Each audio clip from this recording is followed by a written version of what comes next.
महाराष्ट्र में सरकारी कर्मचारियों की हड़ताल में शिक्षकों के शामिल होने के कारण राज्य बोर्ड की 10वीं और 12वीं क्लास के एग्जाम की उत्तर पुस्तिका में मूल्यांकन पर असर पड़ सकता है। कर्मचारी संघ के नेताओं ने ये जानकारी दी है। महाराष्ट्र राज्य माध्यमिक एवं उच्चतम माध्यमिक शिक्षा बोर्ड की 12वीं की परीक्षा शुक्रवार को खत्म हुई और 10वीं की परीक्षा मार्च के अंत तक खत्म होगी। पुरानी पेंशन योजना बहाल करने की मांग को लेकर सरकारी कर्मचारियों और शिक्षक संघों की हड़ताल 14 मार्च को शुरू हुई थी। जूनियर टीचर्स फेडरेशन के अध्यक्ष संतोष वासगे ने कहा कि सभी शिक्षक संघों ने ओपीएस बहाल करने की मांग का समर्थन किया है। तो वहीं पुणे डिस्ट्रिक्ट प्रिंसिपल्स एसोसिएशन के पूर्व अध्यक्ष हरीश चंद्र गायकवाड़ ने कहा कि माध्यमिक स्कूलों के शिक्षक शनिवार से हड़ताल पर जा रहे हैं। टीचर्स डेमोक्रेटिक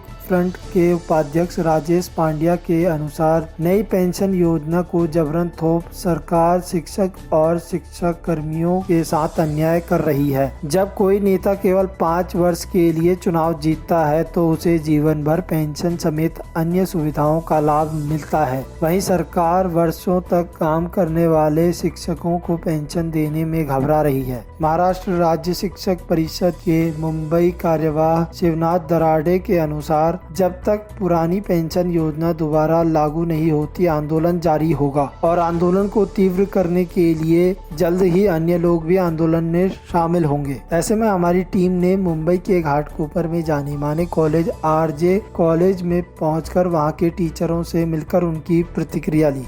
हम सब करके देने वाले हैं और यहाँ पे बहुत सारी टीचरें हैं जो 2005 के बाद की हैं, जिन्हें पेंशन नहीं मिलेगा तो वो टीचरें कहाँ जाएंगी। तो उनके लिए किसी न किसी को तो लड़ाई करनी है और हम अकेले नहीं हैं। हमारे साथ स्टेट पूरा है और हमें पूरा विश्वास है कि हमारी जो गवर्नमेंट है वो भी हमारे लिए सोचेगी। बस मैं इतना ही बोलूँगी। देखिए कैसा है कि सबको लगता है कि तो कॉलेज टीचर्स की पगार बहुत ज़्यादा है, बट अगर आप अनएडेड या शिक्षण सेवक की बात करो तो 3 साल वो टीचर एकदम मतलब बेस लाइन सैलरी 10,000, 12,000, 15,000 पे काम करता है। ये जो ओल्ड पेंशन स्कीम है ये 2005 के बाद वाले टीचरों के लिए, जो कि बहुत ही ज़रूरी है, क्योंकि सबको ये लगता है कि टीचर की सैलरी तो लाख के ऊपर है, इनको ओल्ड पेंशन क्यों चाहिए। मैक्सिमम टीचर्स जिसको लाख के ऊपर सैलरी थी वो रिटायर हो चुके हैं। जो यहाँ पे टीचर्स हैं उनको ज़रूरत है, उनका नहीं हुआ है, वो सब ओल्ड पेंशन में नहीं आते। And that is why our ये स्ट्राइक जो हम कर रहे हैं इसीलिए कर रहे हैं। राकेश दुबे सर से हम बात करेंगे कि उनकी इस स्ट्राइक के बारे में क्या कहना है।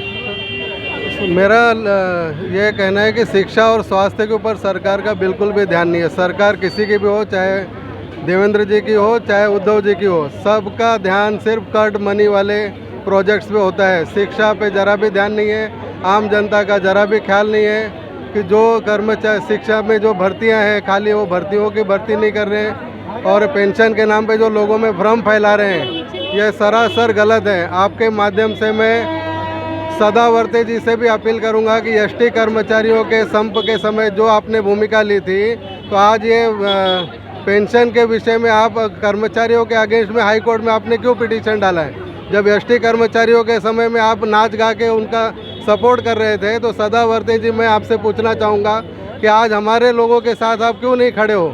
क्या आप सुपारी लेकर लोगों सरकार के साथ में खड़े रहते हो। आप वकील हो कि सुपारी वकील हो। तो वो उन्होंने जनता का साथ देना चाहिए। जनता में भ्रम 35 साल सेवा देते हैं, उन्हें आप पेंशन देने के लिए आप दुनिया भर का भ्रम फैलाते हो और आमदार खासदार 5-5, 6-6 पेंशन लेते हैं। 1 नेशन 1 रैंक 1 पेंशन का नारा देते हैं प्रधानमंत्री।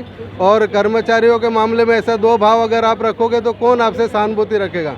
पहले आप अपनी पेंशन बंद कीजिए, उसके बाद जनता को ज्ञान देना शुरू कीजिए। यहाँ पर शिक्षा विभाग ही नहीं, शिक्षा विभाग के साथ स्वास्थ्य विभाग भी और अन्य विभाग जो मंत्रालय के सहकर्मी हैं, सरकारी सहकर्मी हैं, वो सब इस आक्रोश में शामिल हो रहे हैं और सरकार से एक ही दरख्वास्त करना चाहते हैं कि वो हमारी जूनी पेंशन योजना को लागू करें और उनके मुताबिक करें। मैं कैमरामैन जंग विश्वकर्मा के साथ मिथुन बुंदेला, मुंबई, कंट्री पॉलिटिक्स।